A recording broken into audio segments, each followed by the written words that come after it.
membantah jika pemerintah membackingi pondok pesantren Al Zaitun. Sementara Polri membentuk tim khusus guna dalami dugaan penistaan agama oleh pimpinan pondok pesantren Al Zaitun, Panji Gumilang.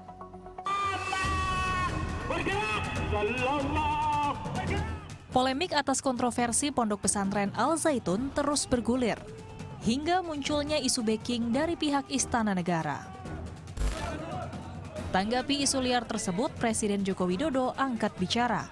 Dirinya membantah tegas jika lingkaran dalam istana, termasuk dirinya, membackingi Ponpes Al Zaitun. Presiden juga membantah kabar Kepala Staf Presiden Muldoko berada di balik pondok pesantren itu. Presiden telah memerintahkan Kemenko Polhukam untuk mendalami dugaan pelanggaran yang dilakukan Ponpes pimpinan Panji Gumilang ini. Ada yang menduga pihak istana yang membackingi, betul ya Pak? Apanya? Ada yang membackingi pihak istana aja itu. Saya dong. Enggak lah. Pak Muldoko itu, Ya, sabar lah itu Pak Menko Polhukam, Pak Menteri Agama sudah saya perintahkan untuk mendalami. Nanti kalau hasilnya sudah ada, saya sampaikan. Sementara Mabes Polri dan Menko Polhukam akan membentuk tim guna mengusut dugaan penistaan agama yang dilakukan pimpinan Pondok Pesantren Al Zaitun, Panji Gumilang. Tim itu nantinya akan memperkuat tim yang ada di Barreskrim Polri. Polri juga sudah menerima laporan masyarakat terkait dugaan adanya penistaan agama. Akan kita lakukan langkah-langkah penyelidikan, nah mudah-mudahan apa yang selama ini menjadi polemik di masyarakat terkait dengan ajaran yang ada di pondok tersebut, nanti mudah-mudahan bisa membuktikan ada atau tidaknya dugaan tindak pidana penistaan agama yang ada di sana. Pondok Pesantren Al Zaitun di Indramayu, Jawa Barat tengah menjadi sorotan atas kontroversi yang viral di media sosial.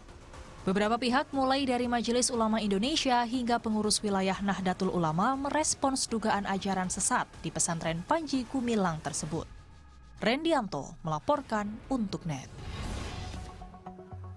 Alumni Ponpes Al Zaitun angkat suara terkait kontroversi yang terjadi belakangan ini. Alumni mengaku jika pihak Ponpes tak ajarkan ideologi yang bertolak dengan syariat Islam. 8 tahun mengenyam pendidikan di pesantren Al Zaitun, Firda Razak terkejut dengan sejumlah pemberitaan negatif di alma maternya. Pria yang tempuh pendidikan sejak sekolah dasar di Ponpes Al Zaitun ini merasa sistem pendidikan yang diberikan pesantren tak berbeda dengan sekolah formal lain. Kalau untuk pengajarannya kita mengulas daripada pembelajaran kita dari pagi sampai sore itu. Kita mengulas terus juga mengulas daripada pembelajaran di masjid. Kita baca Quran, dites ulang kembali, terus juga tahfiz gitu kan. Pria 28 tahun ini pun tanggapi sejumlah kontroversi yang terlontar dari mulut Panji Gumilang yang kini tengah menjadi sorotan publik dan mengundang sejumlah kontroversi.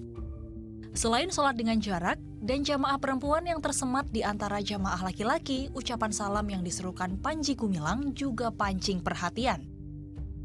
Kalau untuk salam Shalom alaihim itu ya, kalau menurut pribadi saya pribadi nggak ada masalah. Pribadi saya nggak ada masalah. Kenapa? Karena itu hanya bahasa aja dan begitupun artinya sama dengan Assalamualaikum. Gitu. Jadi menurut saya nggak ada masalah, Kak. Jadi kita ini bukan mengikuti dengan apa kegiatan ibadahnya, tapi hanya secara bahasanya. Itu pun bukan mengikuti, kita hanya mengucapkan saja. Gitu. Kan mengucapkan dengan mengikuti beda, kan? Mengenyam pendidikan di pondok hingga 2013, Firda Razak mengaku tak pernah dapatkan tawaran baiat dan ideologi untuk bergabung dengan Negara Islam Indonesia atau NII. Karena tidak pernah diajarkan, tidak pernah dikasih paham bahwa kita ini NII dan dikasih ideologi NII. Tidak pernah sama sekali. Belum pernah, Kang. Belum pernah saya dengar bahwasanya ada pembaiatan dari Ustadz membujuk santri untuk bisa diapain, belum pernah saya dengar. Sama sekali belum pernah saya dengar. Walaupun saya ini sangat dekat dengan ustadz-ustadz di sana, Kang, sampai sekarang gitu. Usai ramai di media sosial, sejumlah massa berbondong-bondong mendemo pondok pesantren, terlebih keberadaan ponpes yang dianggap eksklusif. Hingga kini, pemerintah masih lakukan investigasi demi temukan sejumlah kejanggalan yang dituduhkan. Anan Surya, Adnan Adi melaporkan untuk NET.